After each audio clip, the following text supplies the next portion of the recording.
Very excited to welcome you to this session on Has Techno-feudalism Replaced Capitalism with Yanis Varoufakis, who's joining us on Zoom today, and with Choonara as well.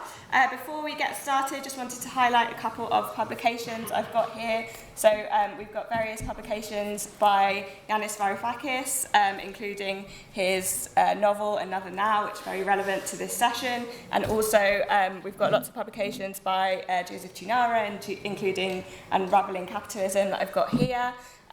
We have got, all of these books are available at Bookmarks Bookshop, which is just behind us. You would have seen it on your way in, so please do check that out. And we also have a team member from Bookmarks here in the room who will be selling books on the way out as well, so you can speak to her. Just to let you know how the meeting will run, so we'll have each of our speakers speaking for about 20 minutes each, and I'll introduce them individually as they come up to speak. Then we'll have about 20 to 30 minutes for any questions, contributions from the floor, and then we'll bring our speakers back to answer any questions and to sum up. So it's my pleasure to introduce our first speaker, Yanis Varoufakis, author, economist, member of the Greek Parliament. Very happy to have him here with us virtually today. And yeah, Yanis, whenever you're ready, please lead us off. Thank you. Without Marxism, I cannot make sense of the world I live in. This is a personal statement with which I thought I should kick off. Without understanding the dual nature of labor, we can't understand the dual nature of capital. We do not understand the dual nature of capital. We don't understand where profits come from, why there are crises, what is the motive power of this beast, capitalism, which has shaped the modern world over the last 200, 300 years. At the very same time, it is, I think, incumbent upon Marxists constantly to renew our toolbox and constantly to react to capitalism's formidable capacity to evolve and to find new ways of deepening and broadening exploitation. In my introductory comments, I will concentrate on two ways in which I think Marxism has had to evolve since the 1970s. And the second one being a particular way in which I think we have a duty to evolve Marxism in the context of modern technological innovations that are creating, and that will be a rather controversial hypothesis that I'm going to put forward to you, a new form of capital. A form of capital which differs quite substantially from existing previous forms of capital, and which pose rather significant questions about the world we live in and the way in which we must try to have an impact on the world we live in. Okay, so 1971, the end of Bretton Woods, marked the beginning of a transformation of capitalism, which Marxists must really recognize. I think we've been very lax, and it took us many, many decades to capture exactly what happened after 1971. Because up until 1971, every imperialist power was essentially a capitalist superpower seeking capital accumulation and a net export market. But after the collapse of Bretton Woods, we have a remarkable phenomenon in world history, not just in the history of capitalism. The hegemonic superpower, and here of course I'm referring to the United States of America, managed to expand its hegemony, to increase its authority over other capitalisms, like European capitalism, Japanese capitalism, and so on, by deepening its trade deficit. That has never happened before. When countries, economies like the British Empire, for instance, slipped from a surplus to a deficit posture, that immediately created a path leading to decline, and eventually replacement, as in the case of Britain in 1946 from US imperialism.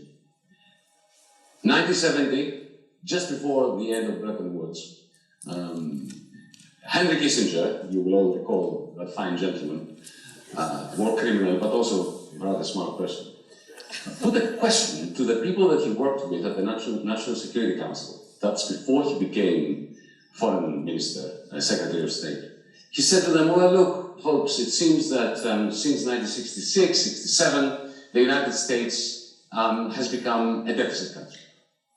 How can we maintain hegemony while a deficit country? I mean, what the German government would have done would be to impose huge austerity and try to get out of the deficit, to go back from red to black, from deficit to surplus. What did the Americans do? Exactly the opposite. They stepped on the accelerator, they made a large deficit gigantic, and they ensured that this deficit did two things. Firstly, it powered globalization, because without the huge double deficit, twin deficit of the United States, there would have been no aggregate demand to keep Japan, Europe, and later China humming along, effectively creating the demand for the net exports of the Germans, the Japanese, and the Chinese. So globalization was founded on the twin deficits of the United States. The question is, how did they get away with it? Because countries like mine, if we have a deficit, then what happens? We become residents of a debtor's prison, like we are now. I'm calling it for one. In the United States, because of the exorbitant privilege of the dollar, various reasons, not just that, what has been happening since 1971 is quite remarkable. The capitalists outside the United States, the rest of the world capitalists, Germans, French, Italians, Japanese, Saudis, Chinese, of course, now, their savings, the profits effectively, the surplus value they accumulate, has been flowing back to Wall Street, seeking the process of financialization by which to divide and multiply. That was the foundation of America's expanding hegemony. Now, the standard toolbox that Karl Marx and Friedrich Engels bequeathed us in the 19th century cannot take account of that. Because in a sense, it's a very pure model of capitalism, one in which this persistent, half a century long, more, 70-year-old recycling mechanism was simply not part of the assumptions of the schemas of reproduction, volume 1, and so on. It couldn't have been, because it was a product of the post-war era. Without understanding that process of financialization, which goes hand in hand with the process of globalization, which depends on America going deeper and deeper into the red, and in that way helping world capitalism recycle its accumulating surplus value, we cannot understand neoliberalism, because neoliberalism is nothing more than a toxic political philosophy ideology of that very weird and lopsided and imbalanced global surplus value recycling mechanism, which I just described. In 2008, the great financial collapse was the collapse of that system. And 2008, from that perspective, from where I'm standing, signaled the end of the post-war era. Bretton Woods 1, Bretton Woods 2, I call it the global miracle for reasons that have to do with my Greek mythological background. And a new phase begins.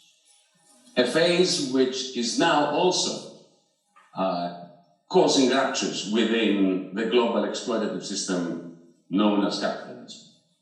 It is the phase during which the central banks of the G7, beginning in April of 2009 in London, under the guidance of your very own Gordon Brown, when he was Prime Minister, they decided to do something really very simple. Socialism for the financiers, that is the central banks of the world, of the G7 to begin with, but others as well joined in later, printed around $16 trillion to refloat finance, while imposing universal austerity. Osborne's austerity was just part of that. We had austerity in the United States, despite the rumors of an Obama stimulus. It never existed. In net terms, the Obama administration was imposing austerity upon the American working class. Let's not talk about austerity in the European Union, because I happen to be talking to you from the world capital of, of harsh, universal, self-defeating austerity. So when you have financialization that is supported by central banks, that's socialism for financiers, and austerity for everybody else, what you end up with is a major mismatch between investment and liquidity. Now, this is why you have the lowest level of investment in relation to the amount of money doing around the circuits in the circuits of financial capital. That explains the negative interest rates for 13 years and so on, and it also explains the inflation now, once a little bit of the money that was created by the central banks during the pandemic was channeled to the working class under conditions of austerity and conditions of reduced investment. You have effectively constricted supply, you have a little bit of money to the working class, you have inflation. That's a fantastic opportunity for a new kind of austerity that takes the form of the cost of living crisis. Now, none of that makes sense unless you look at it from the perspective of what I refer to as a global surplus value recycling mechanism. If you try to explain it in terms of, what the Financial Times writes, or the Guardian, there's no way you can understand what is going on. This is why I'm saying that everything I understand about the world we live in begins with Capital Volume 1. But we need to take it further. We need to take it to places where Marx could not have taken it because of the very different form of financialized capital back in the 19th century to today. And now I'm going to finish off with the second attempt to heat up the atmosphere in your amphitheater with a controversial statement. Comrades, I think that we have in front of our eyes the image, the vision of a new form of capital which is rising and which is creating a new ruling class as well with it. Allow me to call it, I'll give it a name. This is part of the new book that I am struggling with at the moment. I call it cloud capital. I'll just give you a couple of examples. Amazon. Actually, one example, because I don't want to waste much more time. I've got a couple of minutes left, 3, 4, 5 minutes. Amazon. Take Amazon's Alexa, your supposed digital slave sitting there. You tell it to order milk, to switch on the lights, whatever, to open the door, shut the window. It's supposed to be your slave. What is this machine doing? It's connected to the cloud. And it does two fundamental things. One is it uses you to train itself, to train you, to train it, to train you, to train it, so that it trains you through giving you surprisingly interesting suggestions on what to buy from a pseudo marketplace, because Amazon.com is not a marketplace. It is a digital techno-fiefdom belonging to one man, one algorithm, the same algorithm that runs Alexa. And that algorithm determines what is being sold on Amazon.com. So in other words, the capitalists that sell their wares on Amazon.com are a form of vassal capitalists because they depend on an algorithm owned by one techno-feudal lord, Mr. Jeff Bezos, to sell their wares. There is no marketplace.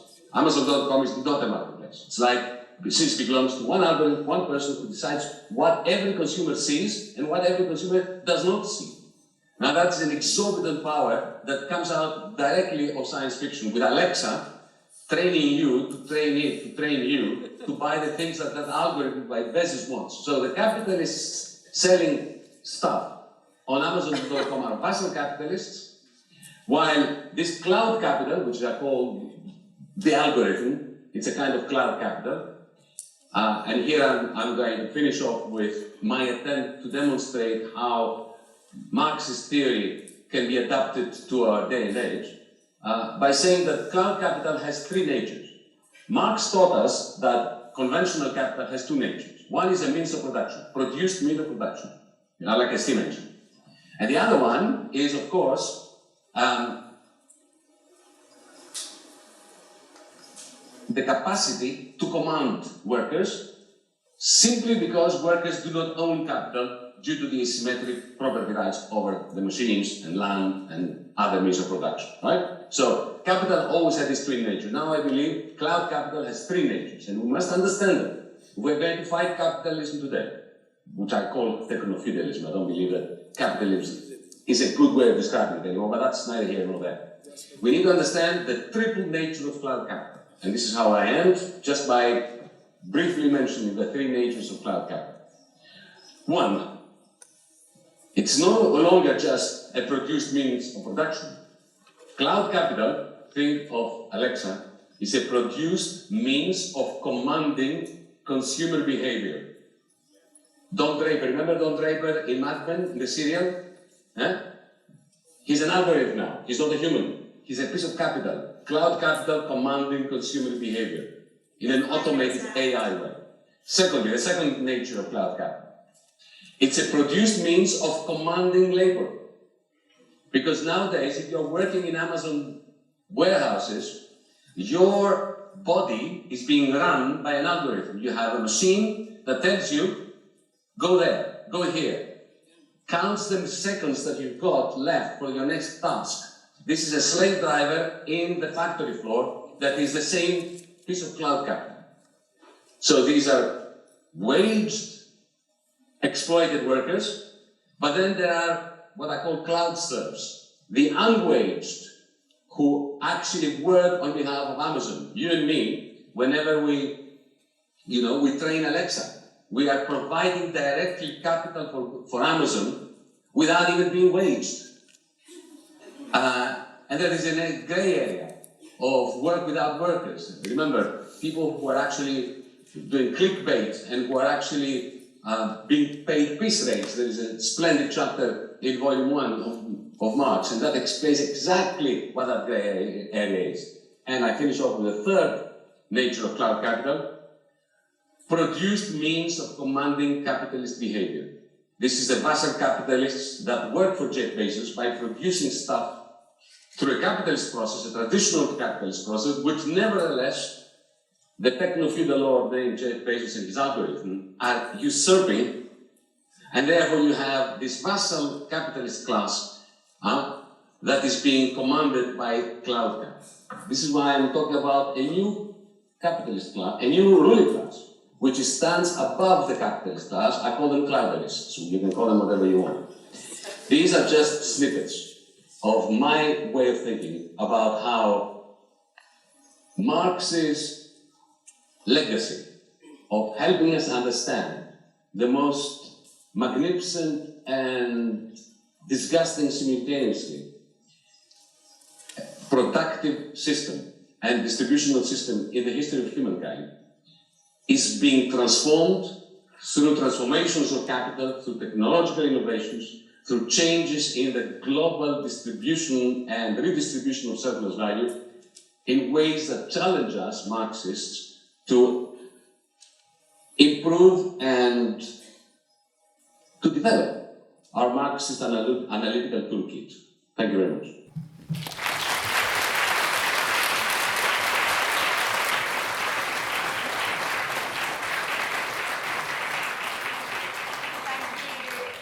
Very much, Yanis, for that brilliant introduction to the meeting. I'm sure there'll be lots of questions, and there'll be plenty of time for that after I've brought in our second speaker. So just to introduce our second speaker, Joseph Choonara, who is a member of the Socialist Workers' Party and editor of International Socialism Journal. I've got a copy here of the summer 2022 edition. You can also get a copy at Bookmarks if you want to check that out. So Joseph, over to you. Thank you.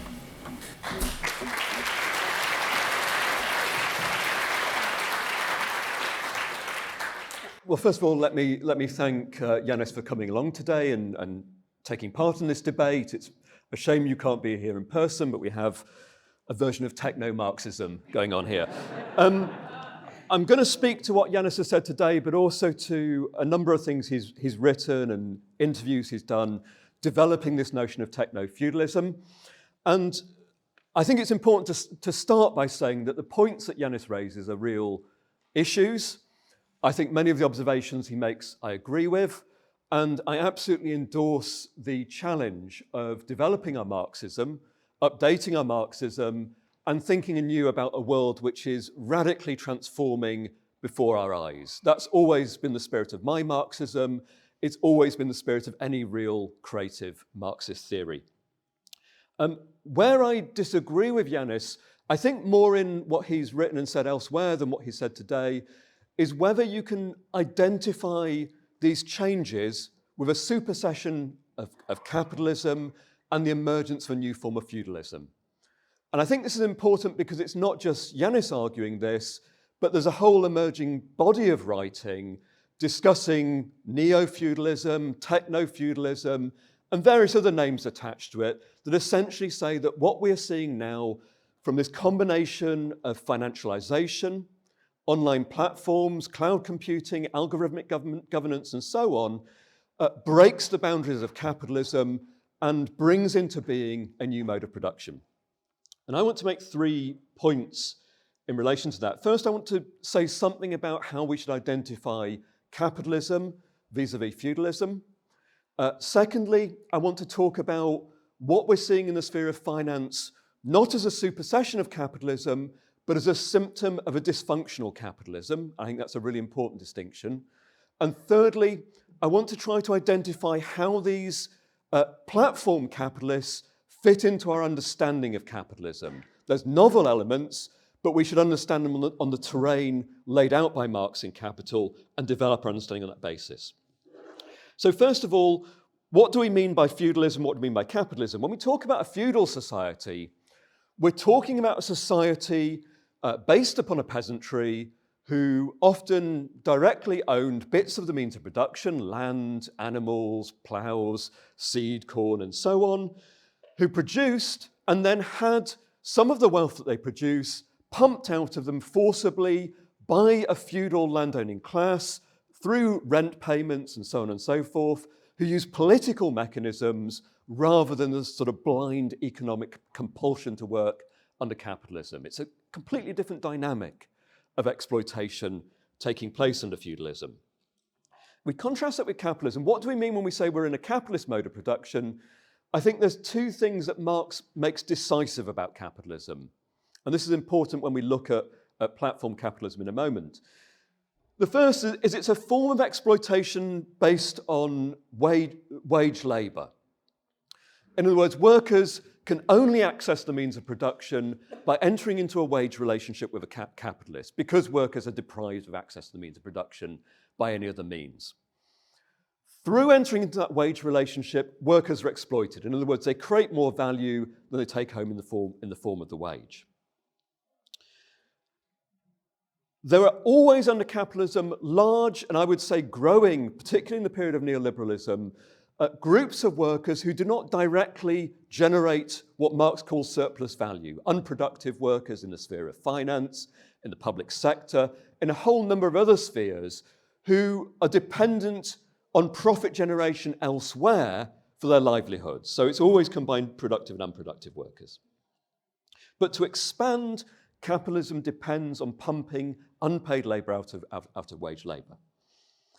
The second characteristic of capitalism that's very, very important is that capitalism is a system of competitive accumulation.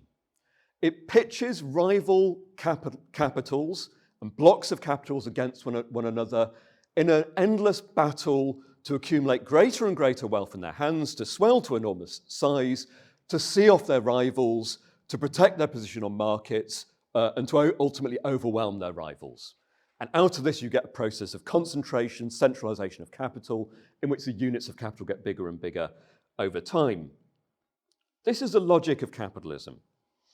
And I think that logic is important for a number of reasons. First of all, it will resurface later on when I talk about how platform capitalism works and whether we're still on the terrain of capitalism. But secondly, a very important point about capitalism that Marx makes in the Communist Manifesto is that capitalism creates a material basis for socialism. It does so through two mechanisms. First of all, this battle of competitive accumulation develops the means of production to the point at which you can begin to envisage a democratic world without scarcity, controlled democratically from below by ordinary people.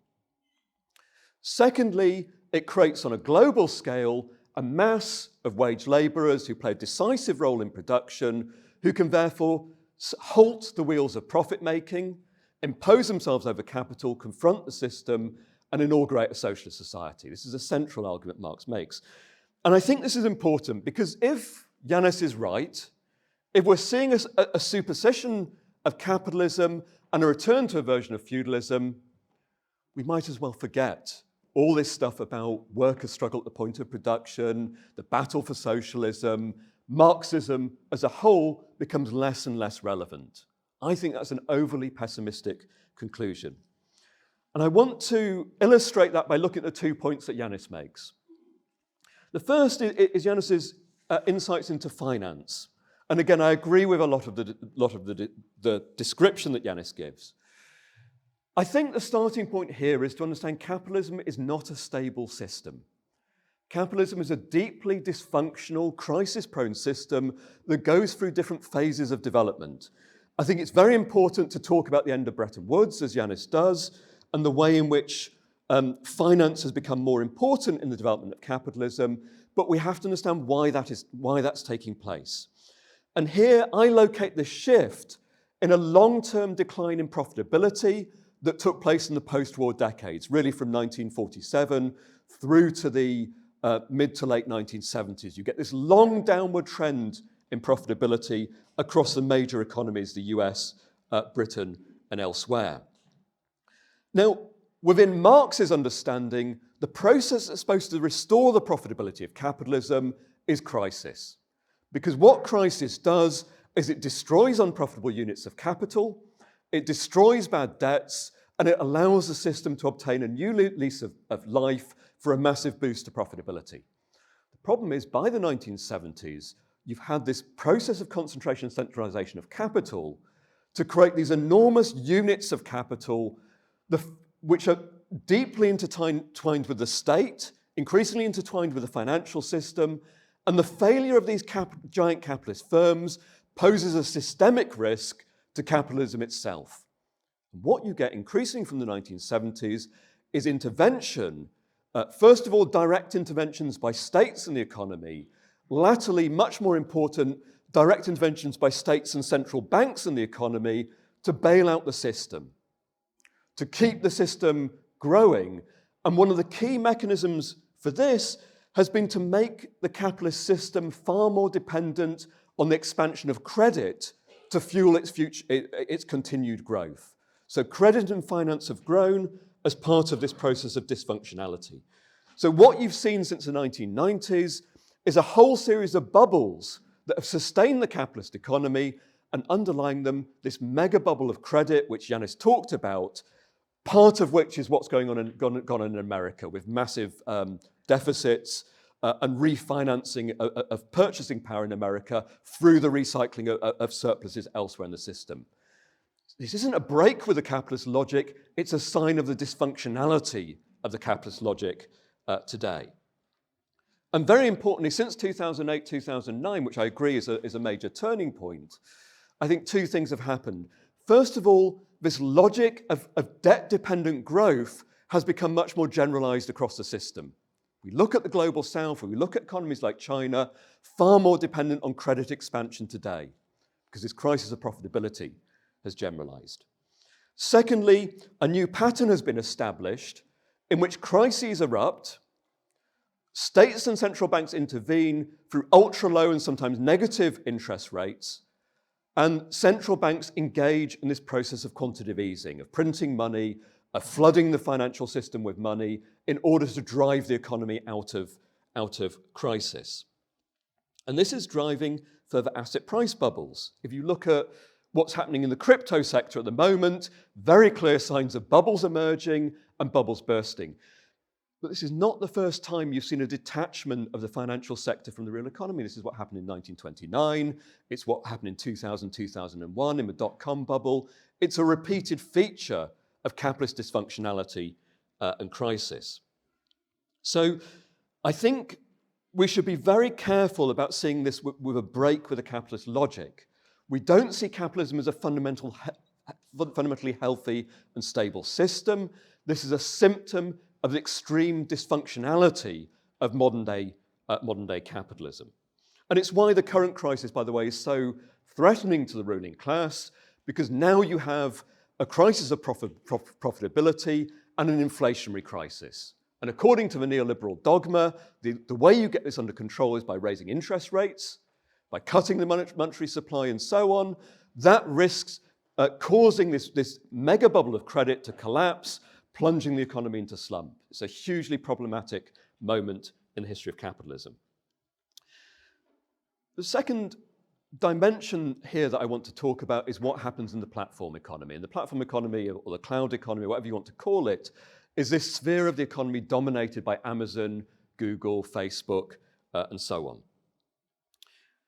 Now, I think it's a mistake to see these capitalist institutions as essentially feudal fiefdoms that operate with a distinctive logic.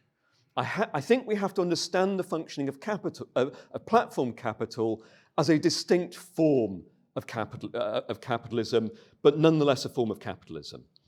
And I don't think the argument that Amazon is a giant marketplace and that other capitals are in a dependent position is unique to the current phase of capitalist development. You take one of the biggest capitalist firms in the history of capitalism, take Walmart. Walmart has an internal turnover the size roughly of the GDP of Norway. In other words, it's the size of a modestly sized capitalist country. It's a giant firm. It has absolutely huge power over those capitalists who do business with Walmart. This is not a new phenomena, even if the algorithmic component is new and something we have to understand. Now, when we talk about these platform capitalisms, I think we have to be very careful about locating the mechanism of profit generation in the unpaid behavior of consumers. I'm not saying that's not important to how they function, but I don't think it's a central mechanism by which these firms grow, expand, compete, and make profits. The central mechanism remains this capitalist logic that I talked about at the beginning. Take Google, for example. It's certainly true there are elements of monopoly in how Google functions, which absolutely distort the law of value. They make it very hard for other firms to break into this market and compete with Google and all the rest of it. But if you take the core business of Google, Google is above all else a massive advertising agency. The bulk of Google's profits derive from selling adverts to other capitalist firms. How does Google do this so effectively? First of all, Google is an absolutely massive employer of wage labor. Google's parent company, Alphabet, employs 160,000 people globally. Roughly the same as General Motors, this old, austere firm of American capitalism. Not only is it a massive employer of wage labor which it exploits in making its profits, it's also a massive mobilizer of fixed capital.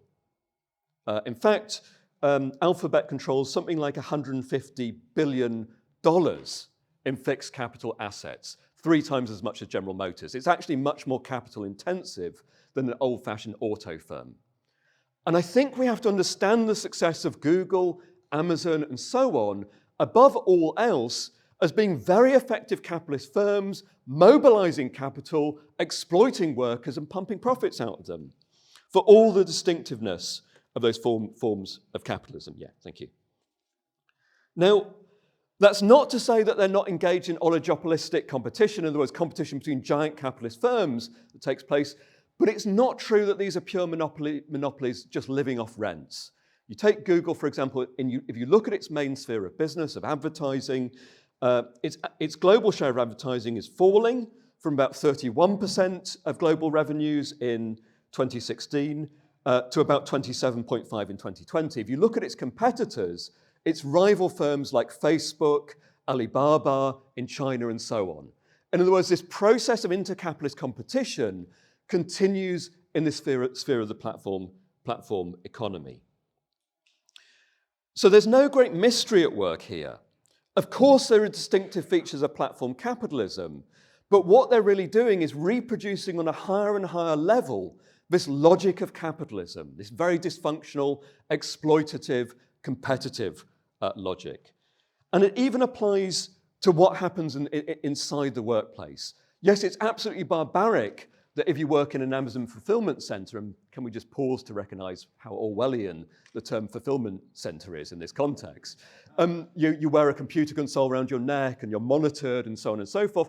This is not a novel phenomenon. Think about the disruption when Henry Ford begins to introduce mobile conveyor belts onto a car factory floor. This is a form of automated control of the labor process. Algorithmic governance takes this to a new level, but it's amplifying trends that are present within capitalism all the time. And just as we've seen in previous phases of automation, you're now seeing resistance among workers. And this is fundamentally important. If you view these platform companies fundamentally as capitalist firms, following the logic of capitalist exploitation, then we have to give great priority as socialists to what's happening on the shop floor in these companies today. The attempts at unionization, the successful attempt on Staten Island to unionize an Amazon warehouse is a massive, globally important breakthrough of labor. The same is true when workers try to organize at Google, Facebook, and elsewhere, as they're doing at the moment. So I think, in conclusion, we have to say that what we're seeing is not an end to capitalism. We're seeing the logic of capitalism carried to grotesque new levels. We're seeing capitalism being more and more entangled with its own contradictions. And to me, there's not much evidence that central bankers or giant internet firms are fighting against or breaking with capital. The first group, central bankers, are trying to rescue capitalism from its contradictions. The second group, the managers of platform capital, are doing extremely well, intervening as capitalists in the process of production and making these enormous, grotesque profits. And I think, just to finish, and I hope Yanis agrees with this point, faced with the growing dysfunctionality of the system, we have to reassert some old-fashioned socialist arguments sometimes.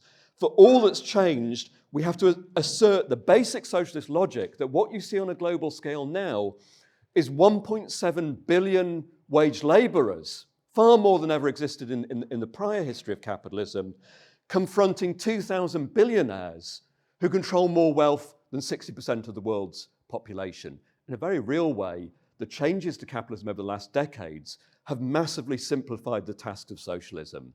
Our job is to mobilize the 1.7 billion, expropriate the 2,000, and begin to build a new world based on socialism. In doing that, I think it's very, very important we name the enemy. And for me, the enemy remains capitalism. I'll finish there.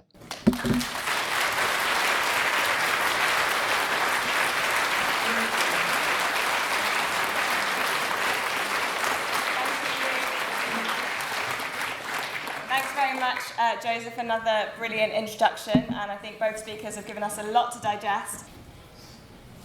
Thank you very much, both of you, for your insightful discussion.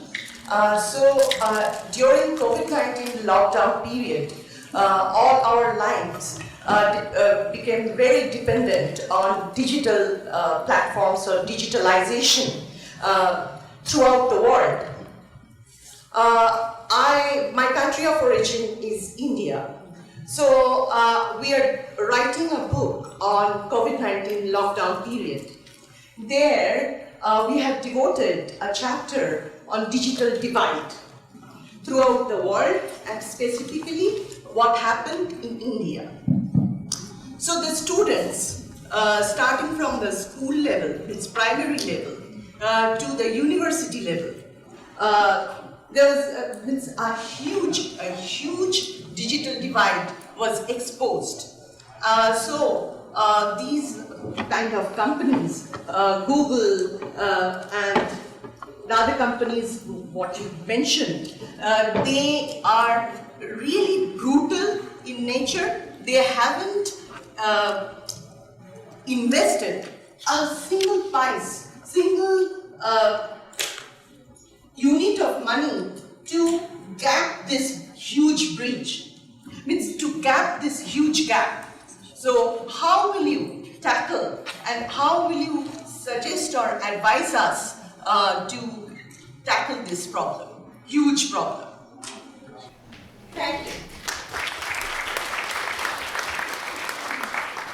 Thank you to both our speakers for the very insightful discussion. I just have a short question for Comrade Varoufakis. I was wondering if you could touch upon how this new form of capital, like techno-cloud capitalism, interacts with other forms of capital, like multinational companies, and what this means for a socialist strategy in the future. Thanks very much. So we're just the person down here in the front row. Yeah. Hi, thank you. I guess my question is, I'm slightly confused, I guess, is like the disagreement that you're having, is it merely a case of a dispute on the language used, on whether we're calling it kind of techno-feudalism or whether we're calling it just kind of modernization of capitalism? And I guess, is that important, and is that then maybe it's important because of the way in which the reaction to that can be mobilized? Is that why the use of that language differentiation is an important question as to how resistance can be mobilized against it, and whether it is just a case of a language dispute and how that reflects to how socialist struggles can fight against it?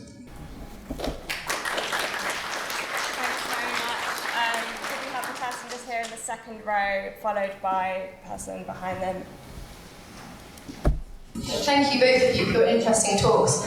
I'm going to back up with what the person in the front row said on there would seem to be a bit of a dispute on modernising Marxist theory, but then also looking into traditional roots.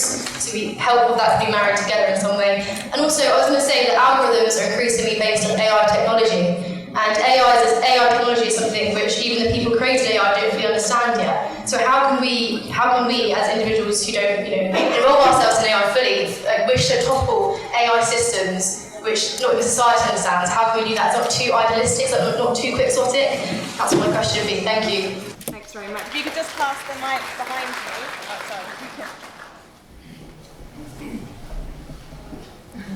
Hi, thank you. I found both introductions really, really interesting. I've used Joseph's work as a set text on one of my modules, so I do respect his work. I do have a fundamental disagreement here. I think to deal with the techno-feudalism point, first I said, brilliant marketing name.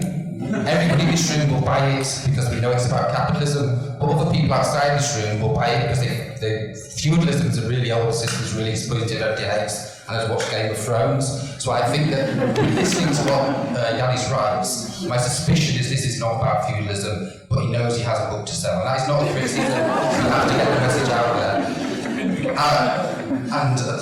Secondly, what's my fundamental disagreement here, I think it's important, and I'll explain why it affects in practice, is that what Joseph and Yanis are doing is they're leading lights in the updating Marx, not in the way it's updated by the old Communist Party, stuff like that, but understanding how Marx was working in the past is relevant today.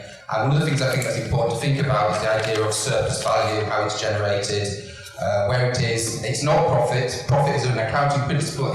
You change it depending on tax rates. Surplus value is a fundamental economic theory, etc. So we have to do with that. And there is this problem, and the long-term problem in capitalism we noted, which has been the declining rate of profit that's been causing the crisis, and the difficulty of causing crises. Normally capitalism would trigger a crisis to destroy this capital, but sometimes the capital's got too big. And so more far right, and perhaps more far thinking capitalists realise this is a severe problem. Others are trying to do an old traditional method, which is shifting the cost across the supply chain.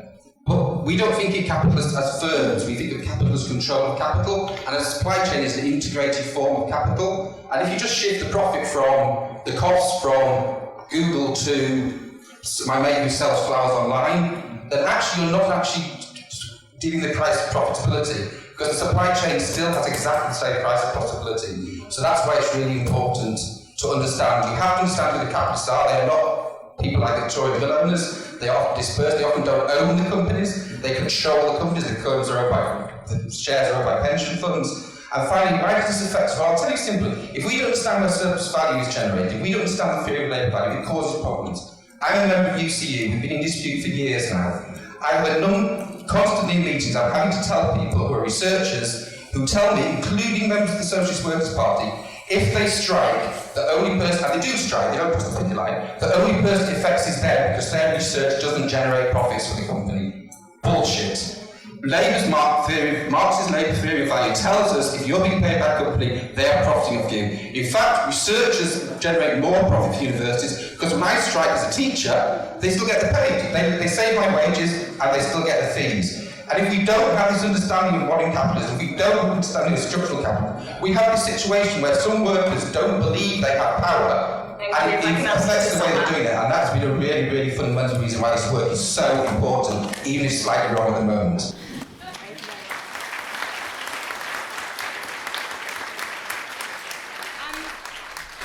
Maybe go up to the back. There's someone indicating right up there.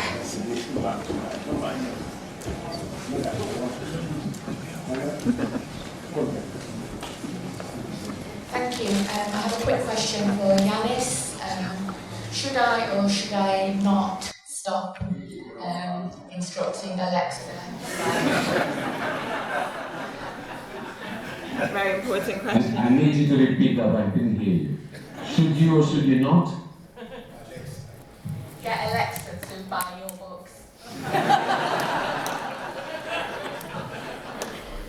Thank you. Are we able to maybe get the mic up to the contributor there? Cheers, bud. I just wanted to talk a little with regards to Alexa. You see, I'm a cybersecurity student, masters, and I did my undergraduate dissertation on trying to hack into an Amazon Echo, which uses the Amazon Alexa technology. And during that process, which I learned a lot. I mean, my ethics section was huge, just based on it does to you. But I think there's an important paradigm shift that we're seeing, whether you call it techno-feudalism or capitalism. I don't think that's the point here. The point is we're seeing a shift in whatever this system is that we are looking at right now. And that shift is the addition of this dimension of, as someone down there mentioned, artificial intelligence, or not technically AI, it's technically neural networks, but semantics. But what I think when people talk about that AI and how firms are using it, they don't realise that we can develop systems that are working for us in much the same way. And the question for me is, how do we get hackers and activists to stand up and skill our team workers to stand for their rights and create systems that can oppose these other neural networks that are, because you not only now need people resisting people, you need systems resisting systems, as bizarre as that is to sort of try and wrap your head around that sort of.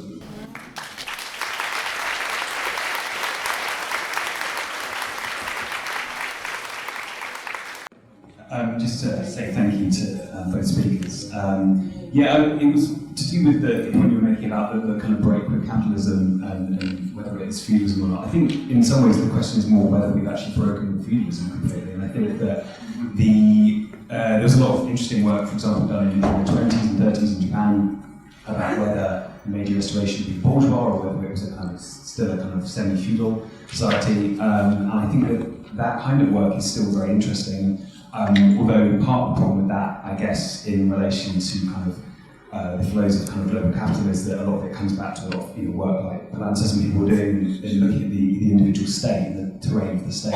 And so there is a bit of an issue with where you draw the lines between looking at international flows. But yeah, basically just to say, I think there's probably more to do with the continued influence of feudalism, and obviously that differs from various different kind of economic systems that we have.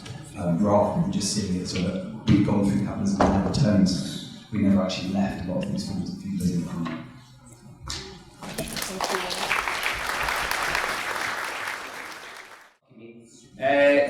Yeah, I mean, I suppose I had a question around, I suppose, the nature of this idea of cloud capitalism, because it seems to be it's actually going back to an argument that was introduced by Italian autonomists, Hart and Negri, in terms of we're starting to have where the state is reducing in its power in relation to what's happening with capital, and there's a separation between that.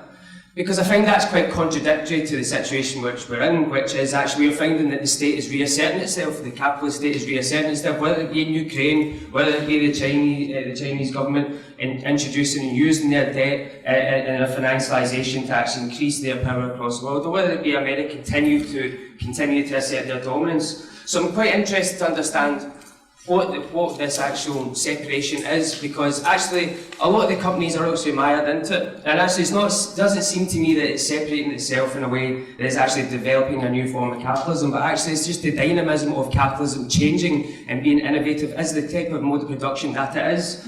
Because even thinking about, you know, as Yanis was saying about, you know, the slave worker to the AI and stuff like that. In fact, I'm a social worker, and my day is routinely monitored by managers, by councils, by budgets, like every other worker. So actually, the nature of what work and labour is still fundamentally there within capitalism. I don't think that's systematically changing, as Joseph said, in terms of what we're seeing with whether it be McDonald's workers that were trying to labour, unionise and get the $15 in America, or whether it be the great strikes, workers' resistance in Amazon and getting their union through. So to come think about how we're actually coming back to a point of where we're moving into a new stage, I actually think is missing the point, and actually capitalism is finding new ways to actually deal with some contradictions, but is failing to do so. While other people are coming, trying to keep the way in the market and develop that, actually it's becoming another further stable, problematic element where the state is actually going to have to intervene, and that's going to cause continued crisis. And actually the only way to do that is by overthrowing capitalism, not by actually looking at the nature of certain types of technology.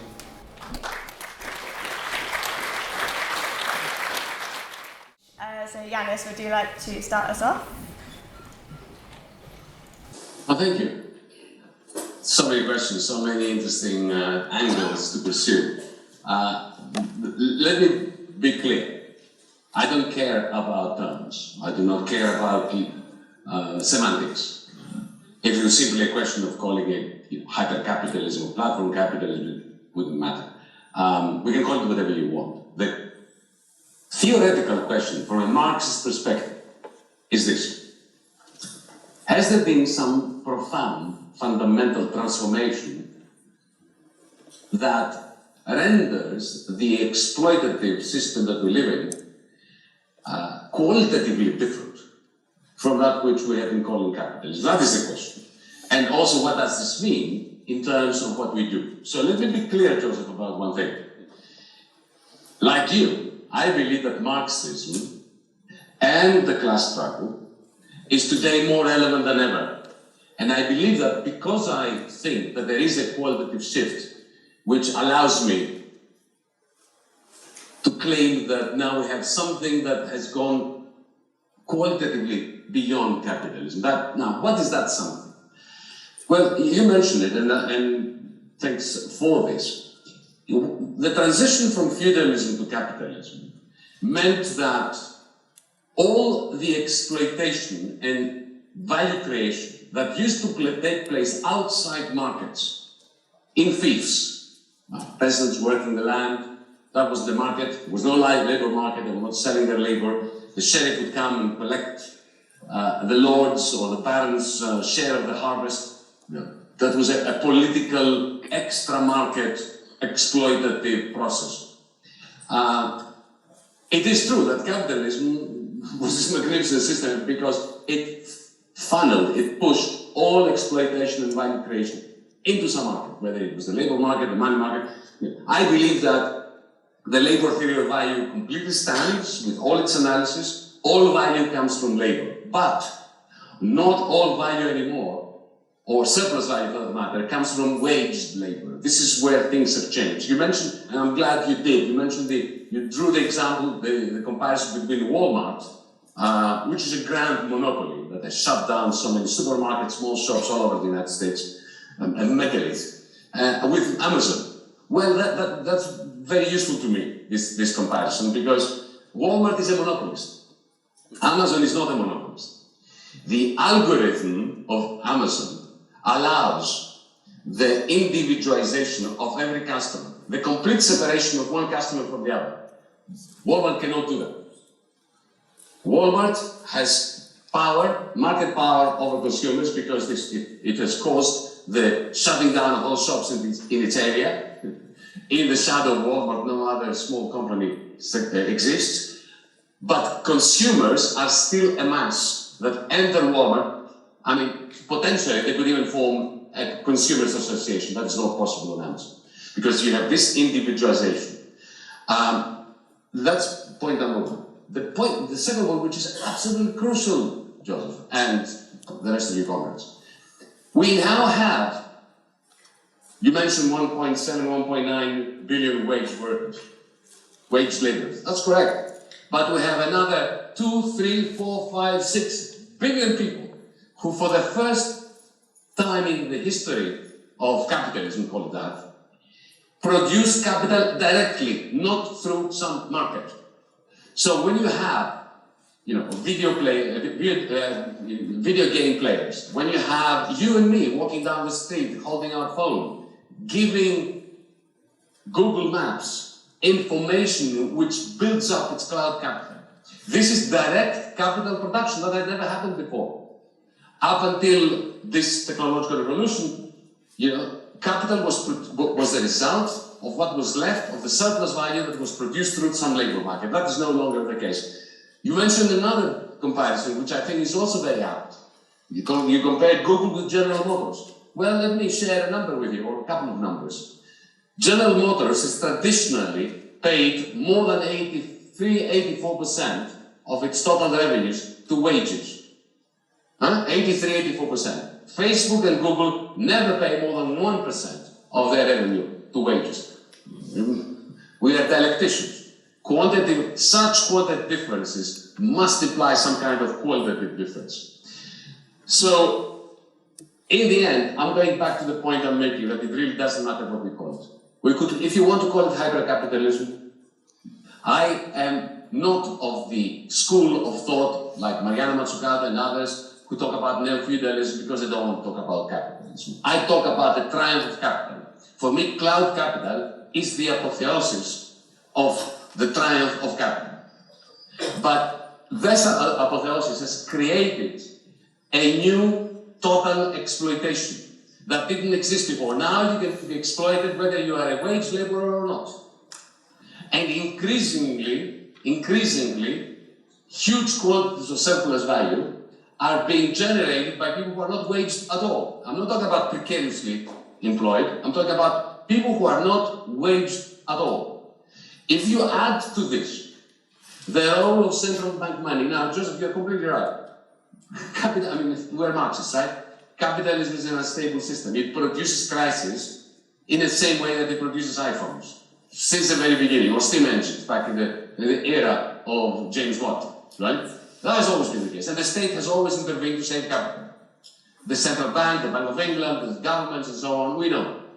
We had imperialism as a result of that to save the bacon of capital who lived. But what has been happening since 2009 is not the same thing.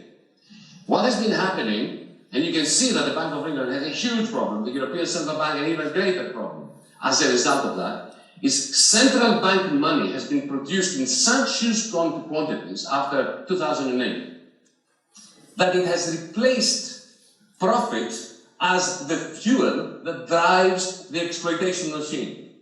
Today, look at Amazon, look at Facebook, look at Airbnb, look at Uber. They've all been funded by central bank money, not by accumulated profits that come out of surplus value. We need to take this into consideration. You don't want to refer to this as techno-feudalism. You want to refer to it as hyper-capitalism. Look, suppose we were not where we are, and suppose this was 1770, and we were somewhere in Manchester or in London, and we are discussing amongst ourselves, whether there is a major transformation, the great transformation, which of course there was. Now we could have chosen to say, well, this is a new form of feudalism. It's a commodified feudalism that we now have, the emergence of capital. I do believe that it was important not to call it something feudalism, commodified feudalism, but to call it something completely different as capitalism. You can call it cloudalism if you want today. But there is a fundamental break because we now have total exploitation and surplus value extraction out of non-wage labor outside the space of labor markets. And I finish off by allow me to say that our concern is the same. Class struggle is intensifying. The instability of the system, call it what you may, is hugely intensifying.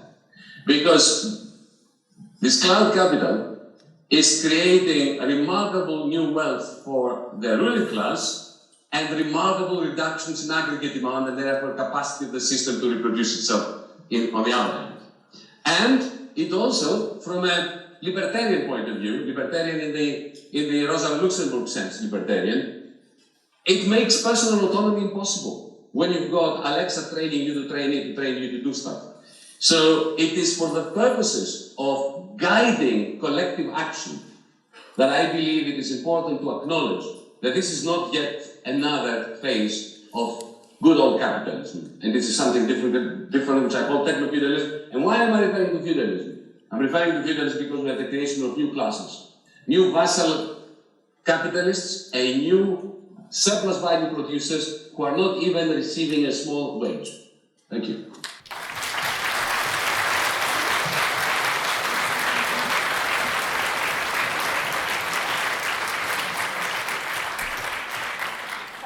Very much, Yanis, for summing up, and thank you again for joining us on Zoom. It's great to have you at Marxism. I'd like to bring in Joseph now to finish up the meeting. Yeah, thanks a lot, and thanks, Yanis, for being here and taking part in this debate, which I think has been really interesting, and I'm sure will continue. I'll address two of the questions from the audience, and then I'll come back a little bit to what Yanis was saying. First of all, someone says, look, we can't understand AI. What do we do about this? Now, I think it's very important to understand that AI and platform capitalism is horrifying in lots of ways. If you look at how manipulative the algorithms on Facebook are over people's emotions, sentiments, purchasing activity, and so on, this is absolutely real. The privacy concerns that people have about Alexa, I read in the book Surveillance Capitalism, they're trying to use Roombas now, these little vacuum cleaners that go into your house to map out the interior of your household, to add to the knowledge that Google have accumulated about how streets fit together. This is horrifying stuff. AI reproduces racism and sexism and all the worst features of society, and we hate that. It intrudes itself into a labour process. But I think we have to understand our main fight. It's not the first time that workers have confronted technology they don't understand. I don't understand the working of my PC that I use day in, day out in my work as a lecturer. Lots of machinery. This is a feature of alienation of capitalist society, ratcheted up to a new level. The separation between mental and material and physical labour that Marx talks about and all the rest of it. And Marx made a very good point when he discussed the Luddites, the people who smashed up these new forms of technology. He didn't sort of condemn them as being sort of backward-looking idiots. He said that over time, they would learn that the main enemy was the wage system and the exploitation that comes from that. And that's where we have to aim our fire, not at the technologies, but at the capitalists who mobilize these technologies. And that's, I think, where we should start. And it addresses a little bit the question that the comrade from India raised. We have to challenge these companies through the force of labor. Secondly, someone said, have we broken with feudalism? I think we have broken with feudalism. And I think we did so many, many decades ago. There's a process in which capitalism develops within the framework of feudalism as an economic system.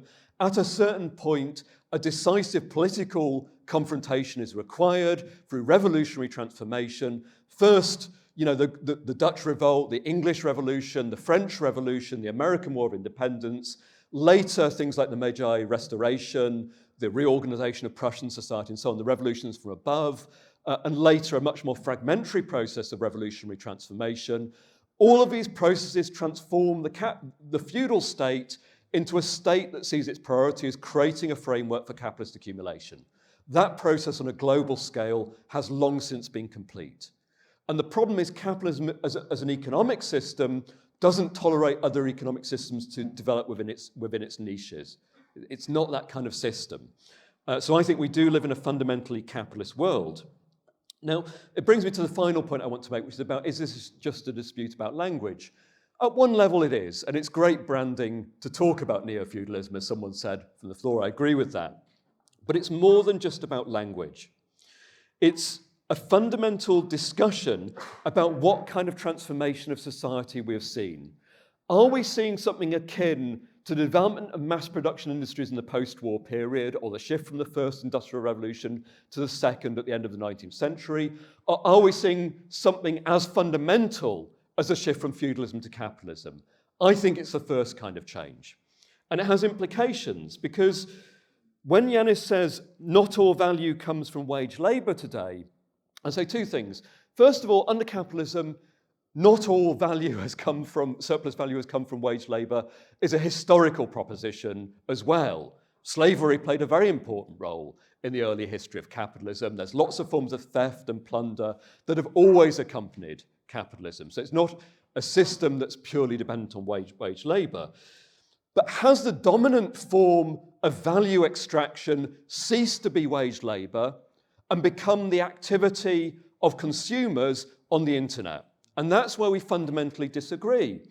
You see, there are lots of forms of activity that are absolutely essential to capitalist profit-making that are not wage labour. Deciding to walk into a shop and buy something off the shelves is essential to the working of a retail company. They don't generate their profits from that, though.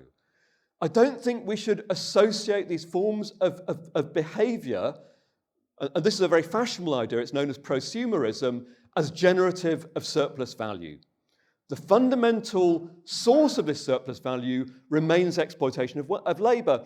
And it doesn't matter here that Google, Amazon, not so much Amazon actually, but Google and Facebook are far more capital intensive and far less dependent on wage labour. Marx writes about this.